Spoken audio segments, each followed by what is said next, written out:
Remue ménage. Remue ménage.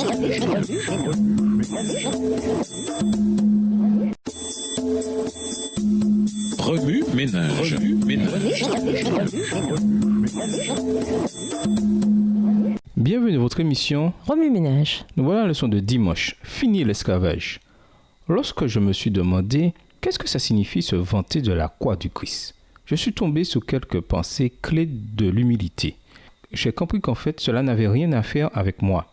J'en suis venu à comprendre ma valeur, ma liberté et celui auquel je suis lié. J'ai compris aussi que grâce à la croix, j'étais maintenant affranchi de l'esclavage de la loi et pouvais mener une vie de liberté.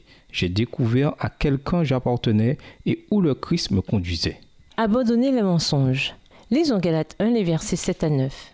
Galates 1, les versets 7 à 9. Non pas qu'il y en ait un autre, mais il y a des gens qui vous troublent et veulent pervertir l'évangile du Christ. Mais si nous-mêmes, ou si un ange du ciel vous annonçait un évangile différent de celui que nous vous avons annoncé, qu'il soit anathème. Nous l'avons dit précédemment. Je le répète maintenant, si quelqu'un vous annonce un évangile différent de celui que vous avez reçu, qu'il soit anathème. Je peux presque sentir la passion de Paul alors qu'il informait les Galates de la nécessité de s'attacher à l'évangile authentique. N'avait-il pas mis d'innombrables heures à enseigner, à prier et à prêcher à ces gens ? Et voilà qu'après une brève période de séparation, tout son dur labeur commençait à tourner court sous la pression de la dernière tendance, le salut par les œuvres. Paul a exhorté les Galates à revenir au véritable évangile et à ce qu'ils avaient appris en tant que néophytes. Il est si facile d'être emporté par ce que la société prétend être vrai. Même si, à mon avis, la pression de la société est plus forte aujourd'hui. Les Galates avaient leur propre lutte à livrer contre les messages mondains. Paul a souligné la nécessité de rester enraciné en Christ et de rechercher la vérité biblique au lieu de se laisser emporter par des tendances populaires. Après tout, la vérité est vérité. Cessez d'essayer d'être cool. Lisons Galates 6, les versets 12 à 15. Galates 6, versets 12 à 15. Tous ceux qui veulent se faire bien voir selon la chair vous contraignent à vous faire circoncire, uniquement afin de n'être pas persécutés pour la croix du Christ.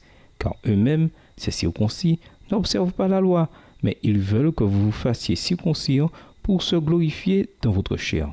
Quant à moi, certainement, je me glorifierai de rien d'autre que de la croix de notre Seigneur Jésus-Christ, par qui le monde est crucifié pour moi, comme je le suis pour le monde. Car ce qui compte, ce n'est ni la circoncision, ni l'incirconcision, mais c'est d'être une nouvelle créature. Il nous arrive souvent en tant que jeunes de vouloir être acceptés. C'est souvent parce que nos associations et notre image de soi sont encore en construction. Si nous ne sommes pas enracinés en Christ et si nous n'avons pas établi nos valeurs fondamentales, il nous sera très facile d'être influencés par les opinions des autres et d'être ballottés par la foule. Paul dit la vérité en ces termes. Ceux qui veulent vous obliger à vous faire circoncire sont des gens qui désirent se faire bien voir pour des motifs humains.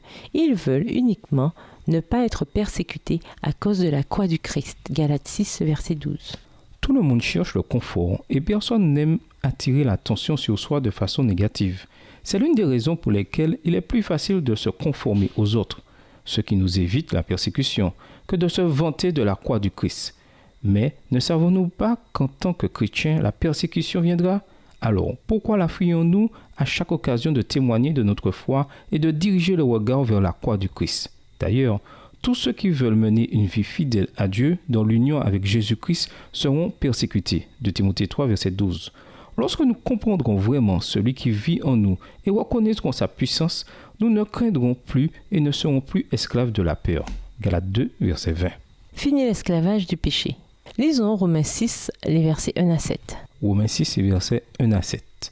Que dirons-nous donc ? Demeurerions-nous dans le péché afin que la grâce abonde ? Certes non, nous qui sommes morts au péché, comment vivrions-nous encore dans le péché ? Ignorez-vous que nous tous qui avons été baptisés en Christ Jésus, c'est en sa mort que nous avons été baptisés ? Nous avons donc été ensevelis avec lui dans la mort par le baptême, afin que, comme Christ est ressuscité d'entre les morts par la gloire du Père, de même nous aussi, nous marchions en nouveauté de vie. En effet, si nous sommes devenus une même plante avec lui par la conformité à sa mort, nous le serons aussi par la conformité à sa résurrection. Nous savons que notre vieille nature a été crucifiée avec lui, afin que ce corps de péché soit réduit à l'impuissance et que nous ne soyons plus esclaves du péché, car celui qui est mort est quitte du péché. Paul rappelait aux Galates qu'ils étaient maintenant affranchis du fardeau de la loi et qu'ils devaient accepter la croix du Christ et la liberté de la grâce. Sachons bien ceci, l'être humain que nous étions auparavant a été mis à mort avec le Christ sur la croix, afin que notre nature pécheresse soit détruite et que nous ne soyons plus les esclaves du péché. Car celui qui est mort est libéré du péché. Romains 6 et versets 6 et 7. Non seulement le vieux moi était crucifié, mais l'ancien système sacrificiel aussi. Paul a encouragé les croyants à se vanter de la croix qui leur avait procuré la paix et le salut. Galates 6 verset 14. Aujourd'hui, Paul nous appelle, nous aussi, à être différents des incroyants et à ne pas nous conformer aux idées, théologies et normes du monde. Nous devons être différents. Romains 12 et versets 1 à 8. Le Christ est tout. Lisons 2 Corinthiens 4, verset 10. 2 Corinthiens 4, verset 10, portant toujours avec nous dans notre corps la mort de Jésus, afin que la vie de Jésus soit aussi manifestée dans notre corps. Il est impérieux de voir toutes choses à travers les lunettes de la croix. À mon avis, si nous saisissions l'ampleur de la croix, bon nombre de nos problèmes perdraient de leur pertinence. En comparant toutes nos réalisations à ce que Jésus a accompli sur la croix, nous constaterons que nous ne serons jamais grands au point de ne pas avoir besoin de lui. Jésus est tout. Ma prière, c'est que nous puissions vraiment proclamer ces paroles avec Paul. Et je considère même toute chose comme une perte en comparaison de ce bien suprême, connaître Jésus-Christ mon Seigneur, pour qui je me suis privé de tout avantage personnel. Je considère tout cela comme des déchets afin de gagner le Christ. Philippiens 3, verset 8.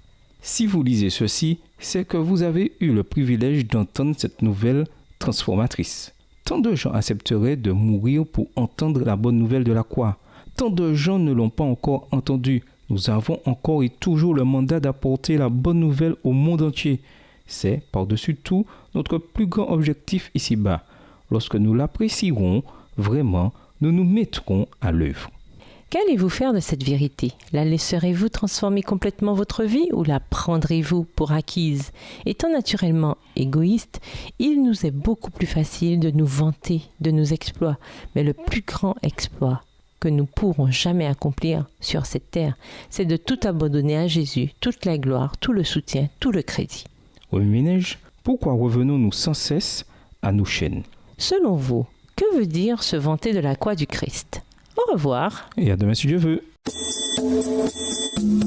Remue ménage. Remue ménage.